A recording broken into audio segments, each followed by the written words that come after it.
Pakistan has escalated yet again. That's a big statement that's coming in. Pakistan has escalated in Jammu. Pakistan has attempted to target Pathankot. Pakistan has attempted to target Udhampur. And Pakistani origin drones and missiles along the international border have targeted these areas today. All these threats were neutralized. They were neutralized using both kinetic and non-kinetic capabilities of India in the line with established standard operating procedures. The big thing is, and that's fortunate, no casualties have been reported, no material losses have been reported on the Indian side.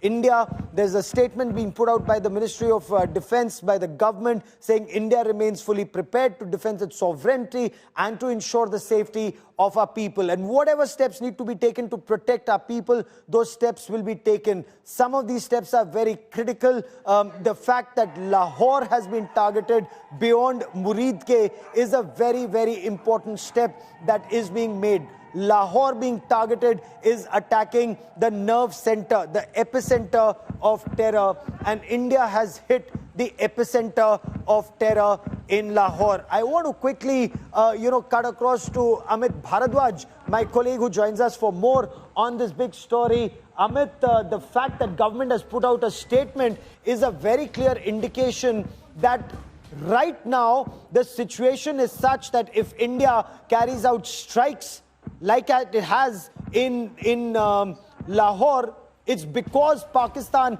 attempted to strike multiple cities in India and multiple military stations in India, including Jammu Kashmir, Jammu, Pathankot and Udhampur. Udhampur is a very sensitive military location. The importance of Udhampur cannot be understated. Amit. Right, Gaurav. Right from the beginning of this trajectory, there is a Pahalgam terror attack. India carries out a very clinical attack on the terror bases within Pakistan-occupied Kashmir and Pakistan. We did not attack any of their military bases or, for that matter, civilians during this clinical attack where the breeding grounds of terror were demolished and destroyed in POK as well as Pakistan. What did Pakistan resort to?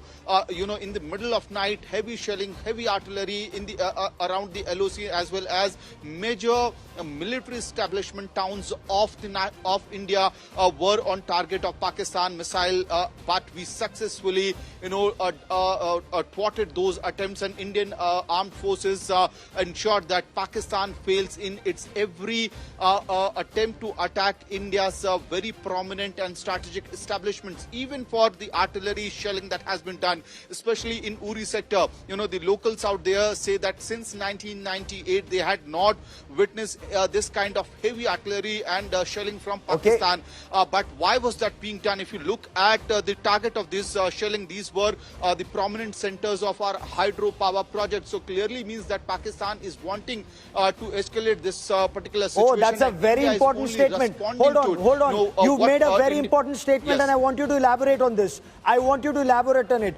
Is there a threat to India's hydropower centers? Is that what Pakistan attempted to do?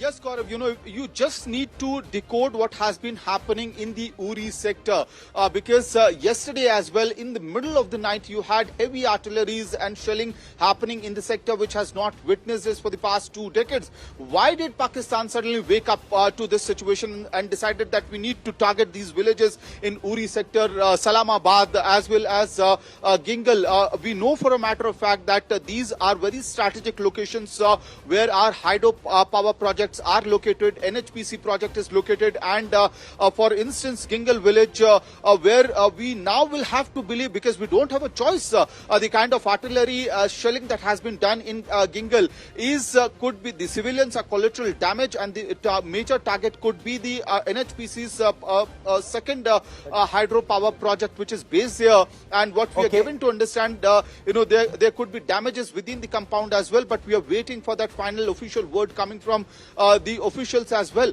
So clearly the agenda of Pakistani forces seems to be very clear. Right now when we are speaking in the Uri sector, what we had witnessed through the evening is that heavy artillery and shelling is being done from across the border. Okay. Obviously the blackout and other precautionary measures have been already carried out by the administration. I also need to put it out, Gaurav, that the administration was on its toe throughout the day when I was traveling across that sector, and the vulnerable villagers who live on these LOC villages. Obviously, we are not putting out the name of those villages right now, but in you're making a very important point, and I want Rajdeep to elaborate on it. Rajdeep, the government has now officially issued a statement, perhaps which gives the context of the strike that is taking place even as we speak in Lahore, Rajdeep.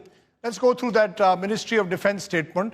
Military stations at Jammu, Pathankot and Udhampur were targeted by Pakistani origin drones and missiles along the international border in Jammu and Kashmir today. The threats were swiftly neutralized using kinetic and non-kinetic capabilities in line with established standard operating procedures. No casualties or material losses were reported. India remains fully prepared to defend its sovereignty and ensure the safety of its people. So that's a strong, clear message coming in from the Indian government, using kinetic and non-kinetic capabilities in line with established standard operating procedures. Give me the distinction, Gaurav, for our viewers between kinetic and non-kinetic capabilities that are used in situations like this. Rajdeep, you know, the kinetic means that are being used by our armed forces right now are the S-400 systems that are neutralizing the threat. The kinetic force that is being used is like the force that's currently being used in places like Lahore, where their entire air defense system was neutralized. But the places that they're mentioning, Rajdeep, if you look at the places, line 1 of that military statement, of the government statement, the military stations at Jammu, Pathankot and Udhampur, amongst the most important strategic assets are in this area. Udhampur, Rajdeep, as you well know, is a very important command structure of India. If Pakistan was attempting to strike at the command structure, what does this indicate? That if Pakistan is using either its F-16s or its JF-17 Thunders and using its AWACS command and control system to guide that war. Would they have importantly crossed, therefore, into Indian airspace?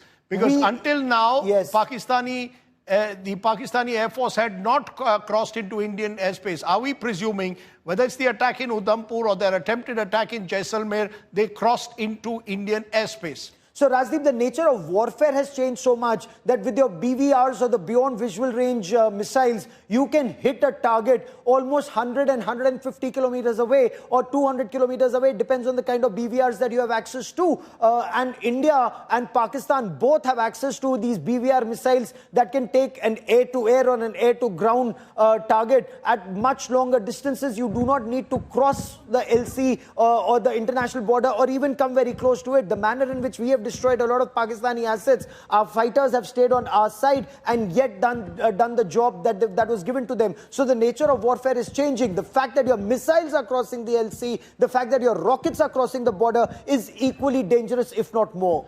We still don't have details though, and we will wait to see an official statement on how India has struck back. What we know for sure is India has ensured that there are no casualties or material losses that have been reported despite Pakistan's attempt to strike at bases in Jammu, in Udhampur and in Jaisalmer. Drones and missiles fired at the Udhampur base, clearly acts of provocation, pushing India up an escalatory spiral. Government of India making it clear, India and the government is fully committed to defend the sovereignty of the country and ensure the safety of all Indians. Airports on high alert. Airports like Amritsar completely closed down now. The ministry issuing a formal brief statement on the Pakistani strikes at the moment. The big news, India has thwarted the Pakistani missile and drone attacks that were attempted at Jammu, Udhampur areas, Jaisalmer and areas in the Kashmir Valley. Those have been thwarted. The Pathankot airbase was also targeted. That also has been not just thwarted, but importantly, 3 Pakistani planes have been shot down, including an F-16, and India has hit back at Pakistan at Lahore. Details of that are still awaited. So that's the big story that's been building up. Our correspondents have fanned out late into the night into each and every corner where these attacks have taken place. We're being very careful not to identify locations in each instance and giving you deferred images to ensure the safety of those on the ground. Anmol Bali is with us. Also with us is Mir Farid in Srinagar. Shivani Sharma is still with us. Shivani, what are you picking up from your defense sources, particularly about how India now is responding to the Pakistani provocation when Pakistan fired these drones and missiles at Indian bases? Rajdeep, we have a very big update for the viewers that not only the Indian Army and the Indian Air Force, but the Indian Navy is also at task as we speak. The operations are on, and Pakistan has tried to intrude into the Indian boundaries through the drones, and all those drones have been neutralized. But all the armed forces are together in a well-coordinated operation against this act of retaliation by Pakistan. The escalation that Pakistan is going ahead with, it is getting a befitting response from the armed forces of the country. And India was well prepared for this, Rajdeep, because when Operation Sindoor was being strategically prepared in Prime Minister Narendra Modi's monitoring, we've been seeing more than a dozen meetings happened that time, and this was under consideration. Then when Operation Sindoor happens, there will be a retaliation from Pakistan. So the response to this escalation was planned. So we are getting inputs that no casualty, no damage of property in all these locations where Pakistan has tried to hit India. There is no casualty reported, no loss of life has been reported, but it seems that Pakistan has been in last 2 nights testing the air defense systems of India. And that's what is happening. The umbrella, the shield over our skies is so strong that whatever coming in our aerial field is being neutralized. That's what we get to know. But along the line of control, the escalation from Pakistani side continues. There is heavy shelling that continues. The frequency of this shelling is very high this time, and ceasefire violations were there since last 14 days, but past 2 days have been seeing heavy artillery shelling. It continues not only in the Uri, Poonch, Tangdhar region, but also on a number of these sectors in the western border in Jammu and Kashmir, and also in Rajasthan, Rajdeep. So the situation is evolving. Every minute we are getting new updates, and what we are being told through the sources that tonight it's going to be a long operation, because Pakistan, remember there was a meeting in Pakistan right after what happened in India when the air bases were destroyed in Rawalpindi, Lahore and Sialkot. There was a meeting there, and what we got to the sources that Pakistan has given its armed forces to go all out on India, and that's why we were expecting, and the defense forces were expecting this kind of an action from Pakistan.